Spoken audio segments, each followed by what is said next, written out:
In this guide, I'm gonna show you guys how to watch Chief games on NFL. Let's get started. If you're in the Chiefs local broadcast market, many games are available through local network affiliates. CBS carries many Sunday afternoon AFC games, while Fox, NBC, ESPN, and ABC carry other games depending on the schedule. You can watch eligible local broadcasts with a digital antenna or use a live TV streaming service such as YouTube TV, Fubo, or Hulu Plus Live TV, provided this service carries your local stations. If the Chiefs are outside your local TV market, your local CBS or Fox station may show a different Sunday afternoon game. In that situation, NFL Sunday Ticket is the primary option for watching out-of-market Sunday afternoon Chief game live.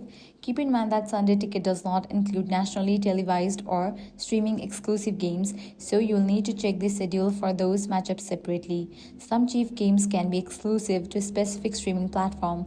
Prime Video carries Thursday Night Football, while Netflix has exclusive rights to certain NFL games, including selected Christmas Day matchups.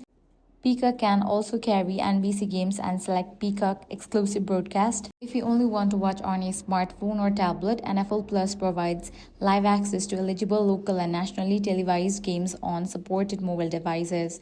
Device and game restrictions apply, so check the current NFL Plus plan details before subscribing. And that's it. If this video was helpful, do not forget to like, share, and subscribe.